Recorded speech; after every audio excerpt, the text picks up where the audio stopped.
Hi, I'm the Space Quest historian, and welcome back to more of Space Quest 2: Vohal's Revenge. I am back to do battle with... That's me behind the little puff of smoke there.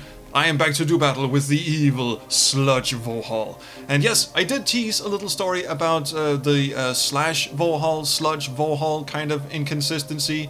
We heard about a slash Vohal in the data cartridge in Space Quest 1, and the antagonist in this game is called Sludge Vohal. I will get into that story in just a tick. I think I'm going to save that until a bit later in the game, when it actually makes sense to tell that story. Because right now we're just kind of traversing the jungle here, and quite appropriately, it's quite hot where I am right now, so I am in fact myself sweating like a pork beast. And I'm exploring a jungle at the same time, so wait, good on me. Suddenly from somewhere to the east you hear a twang, followed by a high-pitched shriek, which was the sound effect I think we just heard. So if I go to the right here, yep, there he is! Oh, look at him. Oh, ain't he a cutie? Look, I guess, creature. This little creature the little creature caught in the snare has thick-looking pinkish skin. He looks to be less than a meter tall. He doesn't seem too thrilled with his predicament. These little funny-ass creatures, the fan community actually gave them a name, because I don't think their name is ever mentioned in Space Quest 2, so the fan community named them Pinkins. That's Pinkins with a Z at the end, or Z, depending on where you're from. Actually, poor little guy's about to, his head's about to explode. He's hanging upside down, so let's just free the creature. There you go, just untie him, just diddle his feet a bit, tickle him a bit, and off he runs. Just has to make his way around the tree, and before disappearing through a tiny hole in the brush, the little creature gives you a long glance, just kind of giving you the elevator look, just going, what in the fuck are you? Alright, cool, I'm off, he says, and off he fucks. Yep, so, there are a lot of things to do here. We can't follow him, the foliage is too dense for me to pass through, but we can, of course, explore the rest of this lovely jungle that Sludge Vohal has sent us to. I did promise to show you some deaths, though, so let's just do some sightseeing. Maybe we can gain a better vantage point by climbing this tree. Or maybe not. This is as uncool can be. It looks like you've adhered yourself to this tree like a fly to fly paper. And, speaking of insects, here comes a swarm now! And I can't unstick myself. Not right now. Climb down. Not right now! Dear God, that does not look like fun. That looks like a Rorschach test gone very bad. And, holy shit, those guys are effective, aren't they? And they seem very happy about it, too. You'll be proud to know that you have filled today's nutritional requirements for many of the local carnivorous insects. Adventuring is not always pretty. And, well, at least he's got a nice skeleton. And they left his boots, too. Did you notice that?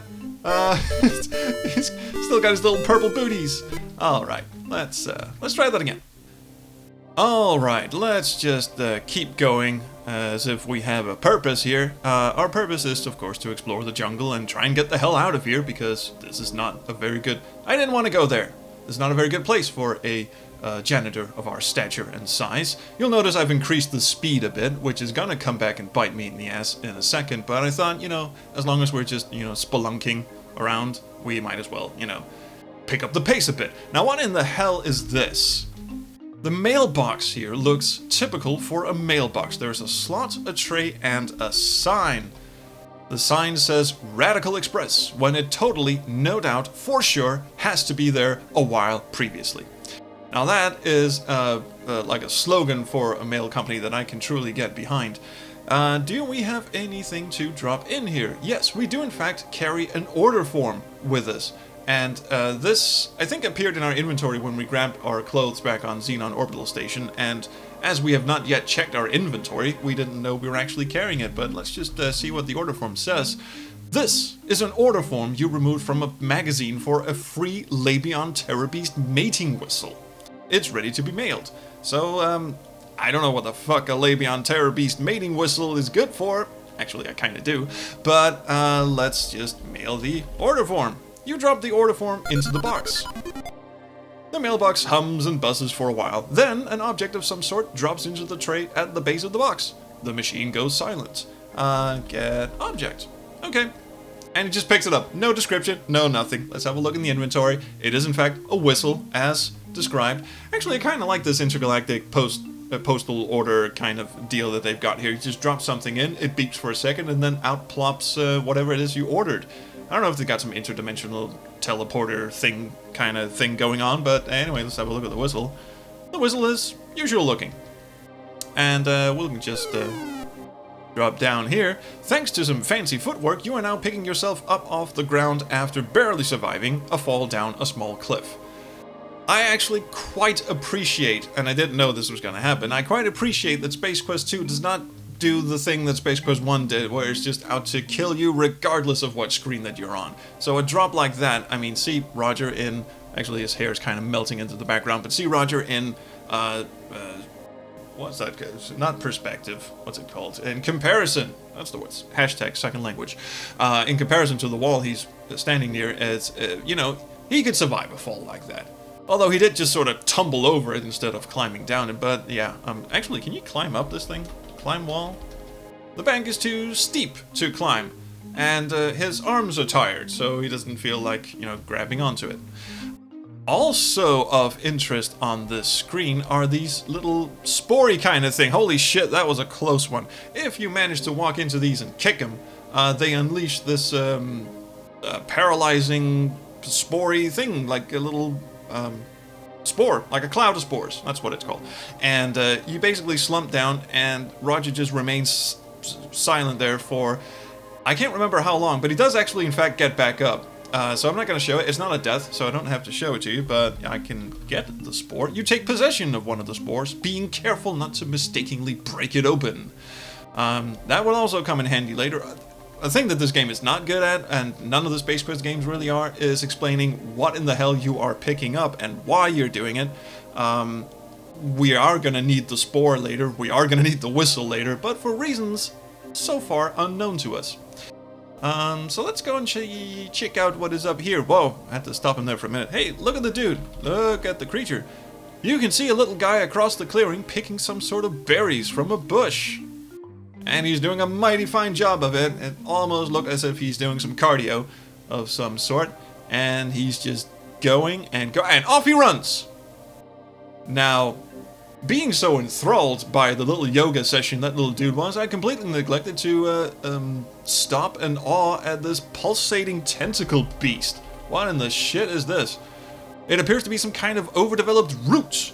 There is a pulsating growth near the middle which is connected to several meters of root-like appendages. And, surprise, it's not friendly. So I am going to save my game. This is in fact the Root Monster, everyone's favorite Space Quest bit player.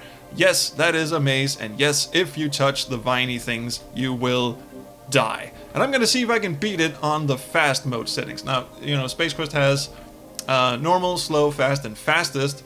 I've got mine on fast, because fastest is just off the rails, but let's see if I can do it.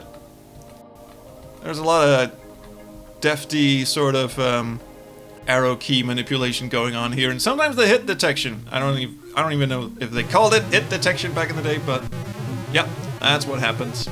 Because I wasn't touching it, but it seems it was good enough for the Root Monster. Also, it's hungry. Good, you've succeeded in establishing contact with one of this planet's life forms, and it looks like you'll get to examine it up close and personal. The giant root-looking thing is giving you a guided tour of its digestive system. What you experience next is too horrible to describe. Let's just say that you die as a result. You are dead. Trust me.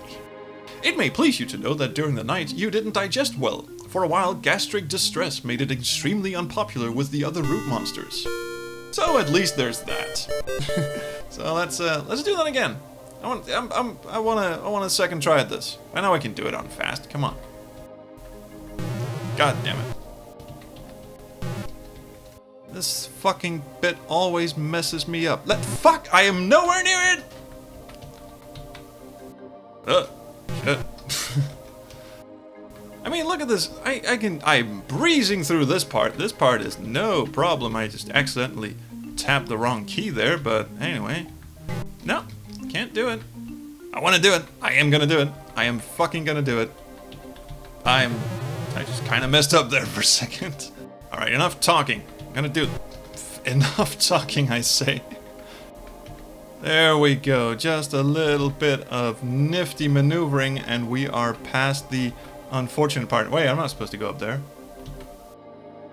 There we go. There we fucking go! Just hunch down for a bit. There we go. And as the little dude was instructing us through his magnificent body language, we shall of course pick the berries. In a sort of jazz handy kind of way. You snag some of the odoriferous red berries. Okay, that was not a word I knew. Actually, let's have a look at the berries. Berries. Wouldn't mind if I do. The strange red berries pack a very pungent aroma. Cool.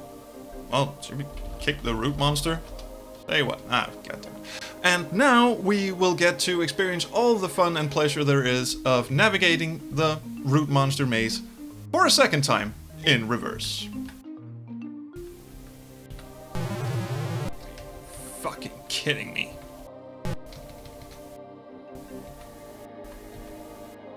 There we go, swift as a ninja.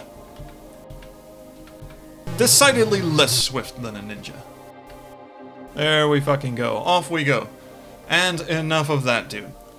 Now, if you stand around this screen for too long, a hovercraft, there we go, you hear something. It sounds not unlike the hovercraft you wrecked in.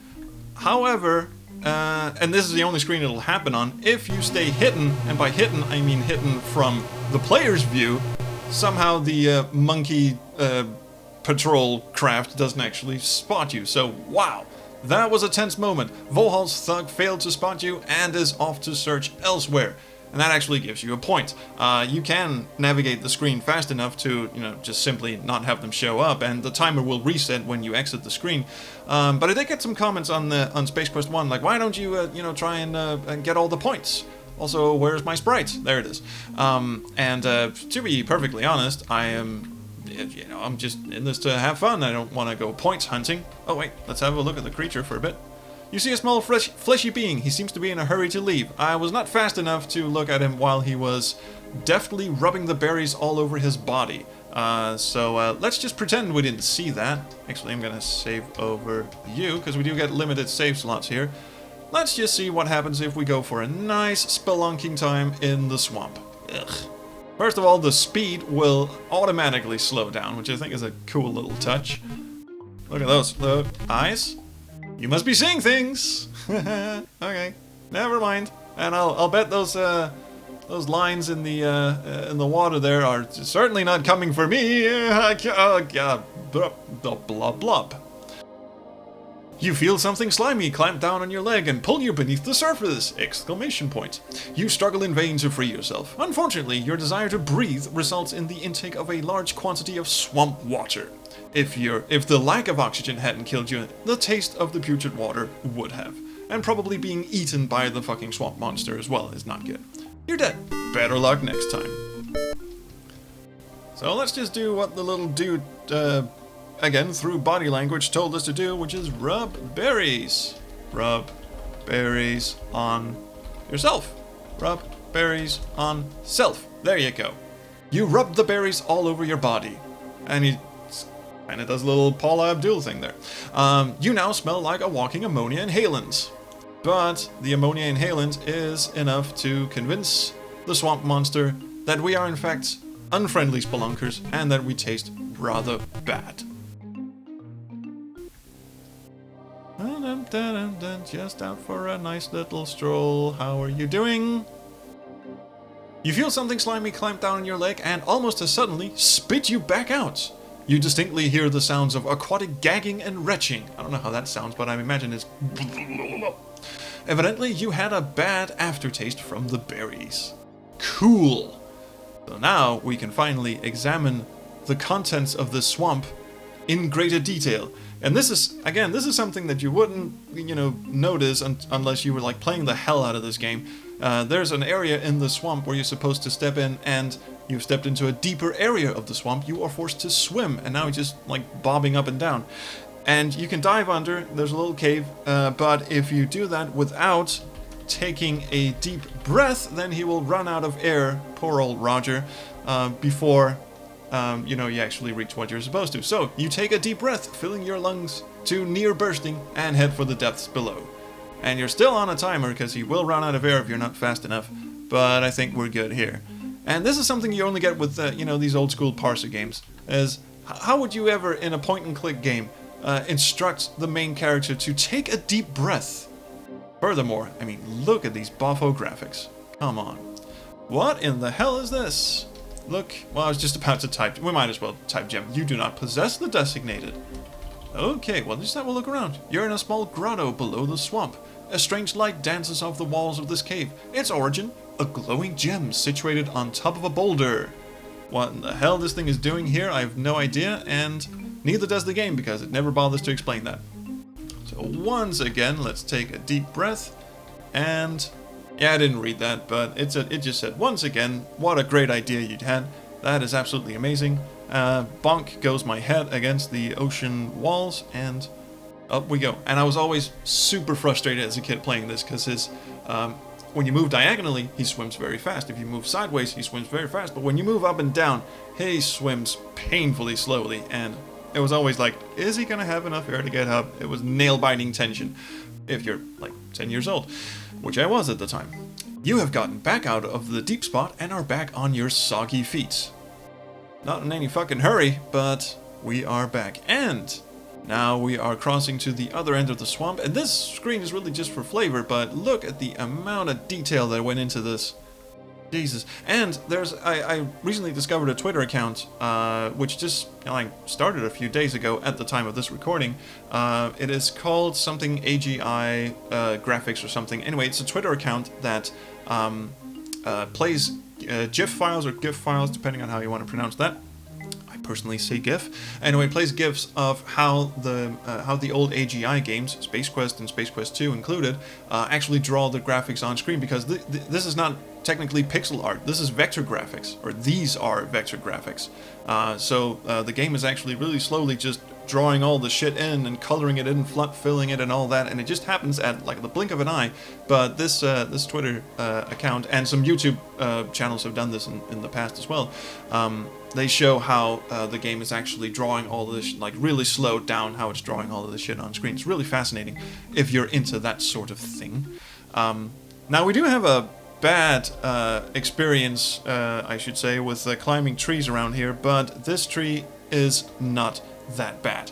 So this tree is dead and seems to be free of the slick secretions some of the others generate. Like, it's just anticipating that some stupid adventurer is gonna walk up there and go, well, the first time we climbed the tree it was so much fun, let's try another one. You begin to shinny your way up the snag. A set of words that I was not particularly familiar with back in the day, but I have since come to realize mean climbing up a tree. Crack! Oof. Holy logjams, Batman, you almost ate the big one. And I'm kind of surprised they actually, that no one, showed up at the legal offices and said, you know what, your game actually references a copyrighted character with the whole Batman thing. What in the shit? But it's in the game, and it remained in the game for all of its, releases and such. Nice little climbing animation there. Alright, so let's just keep on spelunking, keep on trekking, because something is bound to happen. Eventually, we will reach some... Oh, fuck. Yikes! You have been snared! Suspended above the ground, you are unable to move freely. Now we're just having a nice little dangle. I like how it actually just slows down for a bit, like it actually has a bobbing motion. And there's really nothing we can do, because after a while, the cerebral fireworks begin. Capillaries begin to burst under the strain. You pass out. And we get a reprise of my favorite joke in the game. Once again, time passes. And then, some more time passes. While unconscious, you have the strangest of dreams. You imagine that your name is Larry. You're wearing something known as a leisure suit, apparently made of 100% synthetic materials and proven to generate large amounts of static electricity. While prowling a locale known as the Land of the Lounge Lizards, you spend your time badgering women of the area to participate in bizarre mating rituals such as... And just then, consciousness begins to creep in. Now, that little in-joke in reference to Leisure Suit Larry, the first game was in development at the time, is of course, like I explained in the previous episode, Mark Crow drew the graphics for Space Quest 2 and the first Leisure Suit Larry game all at once, at the same time. Both games were in development at the same time, so I guess that's why it's this little plug is in there. And also it retains some of the snarkiness. It's not like one of those Ken Williams inserted things like in Space Quest 1, which, by the way, I know I messed up, because in Space Quest 1 you actually get a point if you answer yes, and when the Sarian Guard asks you if you have King's Quest 2. I do plan to do a video of things that I missed during my series playthrough, like right at the end. I'm just gonna go, alright, I missed this, I missed this, I missed this, so I'm gonna hold off, I will show you all of this, is basically what I'm saying. Anyway, back to the story. Your head begins to clear, and you realize that you have been imprisoned. Your captor appears to be that large oaf sitting near the fire. Oh my, doesn't he look fantastic? Look, oaf! The hunter looks hungry. So let's try and get out of this pickle we're in. Look at the gate. Look at the cage. Cag. Look at the cage. Damn it. The cage is made of some very hard branches. They might as well be welded steel bars. Those are some heavy-duty fucking branches, I'll tell you. Let's have a look at the lock. It's crude looking, but effective. The rust would prevent anything but the correct key from turning it. And, in some cases, the correct key from even turning it, I guess. Shit, kick the cage. No, why doesn't he understand kick? Fuck the cage. Would you want your mother to hear you say that? I doubt it. Anyway, if we just wait around for long enough, the hunter will actually get up off his ass, walk over, and decide that he is hungry enough now, and will unlock the cage, get you out, and roast you over an open flame, which is kind of a neat death, so let's just expedite things, and call the hunter over. The hunter seems to ignore you, but we shall repeatedly call him, and he decides that now is the time. The hunter stands and takes a long look in your direction. His face, though strange in its own right, bears an expression one might see on a freak show patron. He moves closer. He actually looks kind of mean, doesn't he? And he gives you a little pause, which is when you're supposed to actually do something, and if you're not fast enough, there you go, on your back, and spit roast over an open fire. The hunter has decided it's a perfect day for a barbecue. As he slowly turns you over the fire, you begin to turn a beautiful golden brown. Death follows at an agonizingly long distance. This is, I think, by far one of the most awful deaths in the entire Space Quest series. I mean, fucking roasting to death. Way to go, wingnut! Once again, you've demonstrated your inability to sustain life. You quickly glance around the room to see if anyone saw you blow it. Thank you for playing Space Quest 2, Roger Wilco. You've been swell to watch. Have a nice day. As you turn a delicious golden crispy brown. Screw that. Now, it is time to call the hunter over and actually do something about it. What we're actually... Remember those spores we picked up where I utterly stumbled over what in the fuck a spore actually is? There you go, we toss that, and upon impact with the ground, the spore opens and spews its dust into the air. The hunter falls to the ground, paralyzed. So, hopefully he was carrying the key, so search key, search! Hunter!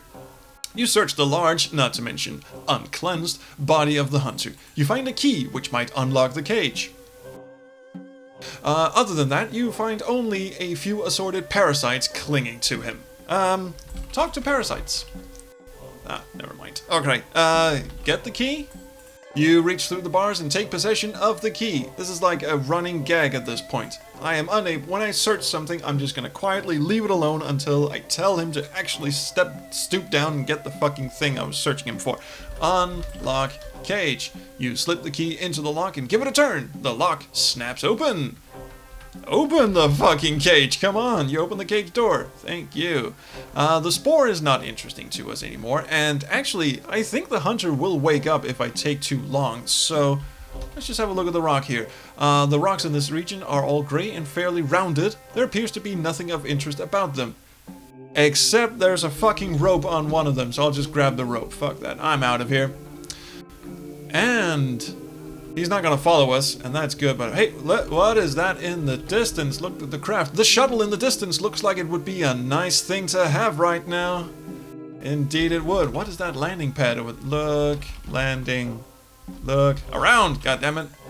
You're at the edge of a forest. The boundary is a sheer cliff at the east side of the area. In the distance you see a landing platform, not a pad, possibly the one which welcomed you to this strange, lush world. So that is where we're heading. And we are heading there in the next episode. So, please, like, subscribe if you haven't already, and do leave me a comment, because I really love the comments. And I hope you've enjoyed this episode of Space Quest 2, and as I said, at the end of the series I'm going to put together like a compilation video of all the things that I missed, all the things that you wonderful people have told me that I'm a complete failure at life, and at Space Quest in particular, for missing. So please do leave me a comment if you've seen any egregious oversights. I welcome them wholeheartedly. And until next time, until more jungle spelunking with our good friend and hero Roger Wilco, I shall see you all around the Chrono Stream.